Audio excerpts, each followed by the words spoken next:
The UK, despite being an island smaller than Wyoming, used to command the globe, and not even that long ago, barely more than one Queen Elizabeth in the past. In 1913, the British Empire governed over 400 million people, 23% of the world population at the time, and by 1920, it covered a quarter of the Earth's total land area.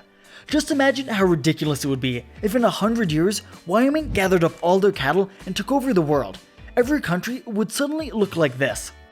At one point, the British Empire directly controlled Afghanistan, Antigua and Barbados, Australia, the Bahamas, Bahrain,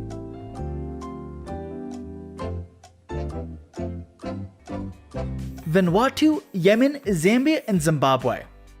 Ever since Australia was added in 1788, the sun has shone on some corner of the British Empire, one day stretching nearly 2.5 centuries. But Australia would eventually leave, as well as most everyone else.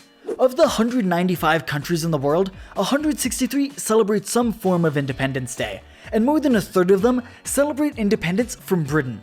But after World War II and the subsequent breakup of the colonies, the empire was no more. So with the empire losing nearly all of its members, surely the sun must have finally set on the British Empire. Well, actually it hasn't, and it might never. Many newly independent British colonies joined the Commonwealth of Nations.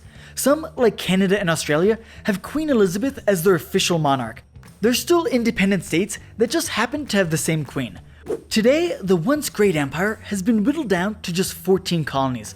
Anguilla, Bermuda, the British Antarctic and Indian Ocean territories, the Virgin, Cayman and Falkland Islands, Gibraltar, Montserrat, the Pitcairn Islands, St. Helena, South Georgia, Akrotiri and Deucalion, and the Turks and Caicos.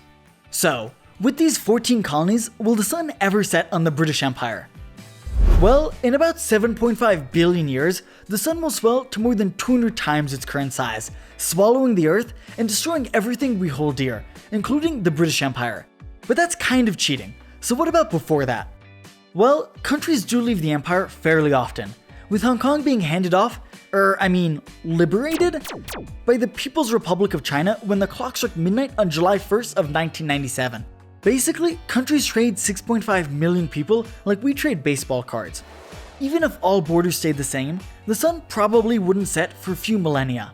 Even if you don't count the British Antarctic territory, which is questionable international legitimacy at best, the sun is always shining on at least one of these territories. In fact, it's almost always shining on over 2 of them. At 1300 UTC, when the sun is at midday over Britain, the sun shines on all of these territories. 4 hours earlier, when the sun is at midday over the British Ocean territories, the sun still shines on Akrotiri and Deucalion off the coast of Cyprus and St. Helena in the South Atlantic. But every night, right around midnight, the sun sets on the Cayman Islands and doesn't rise over the British Ocean territory until just after 1 AM. For that 1 hour, the little Pitcairn Islands in the South Pacific are the only British territory under the sun. The 4 islands that make up the Pitcairn Islands have a total land area of 18 square miles, smaller than Disney World, and are inhabited by only a few dozen people, the direct descendants of the mutineers from the HMS Bounty.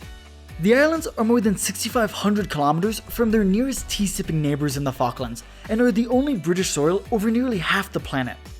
The islands became notorious in 2004, when a third of the adult male population, including the mayor, were convicted of child abuse. Coincidentally, this makes it the place with the highest crime rate in the world. As awful as the islands may be, they remain part of the British Empire, and unless they're kicked out, the 2-century-long British Day will continue. But this doesn't seem likely. A big part of the trial of the child abusers centered on whether or not the islands were even British, to which the court adamantly declared they were.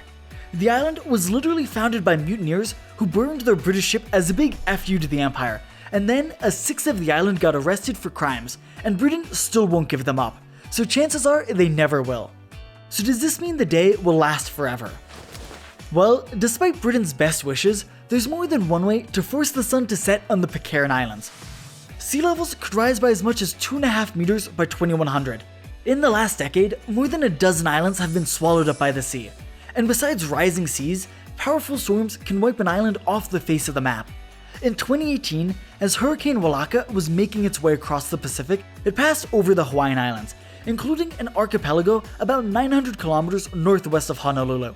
Strong surges from Walaka flooded the shallow islands, one of which completely disappeared into the ocean. Luckily for the British, the Pitcairn Islands will never flood. The actual Pitcairn Island, the only of the 4 islands with people, rises more than 300 meters above the Pacific and is made of hard molten rock, which keeps it from eroding away. So that's it. The island will never be cast into the shadows. Well, maybe not if the moon has anything to say about it. In April of 2432, the island will experience its first total solar eclipse since the mutineers first arrived. We can track eclipses about 1,000 years into the future, after which predicting the path of the eclipse over the Earth's surface becomes pretty unreliable, especially for an island 3.2 kilometers across its longest length. But as of right now, this is the only total solar eclipse we know of coming for the island. But if the British are known for 3 things, it's bad weather, even worse teeth, and being incredibly stubborn. Brits are known for having a stiff upper lip, and not even the moon will keep them down. Luckily for the Empire, the eclipse happens outside of that 1-hour window, so sunlight will fall on the Cayman Islands of the Caribbean, where they'll only see a partial eclipse. No total eclipse for the next 1,000 years will pass over the Pitcairn Islands during that crucial hour to end the streak. If the UK keeps its territories and borders, it can stretch out the daylight for a long, long time. But not forever.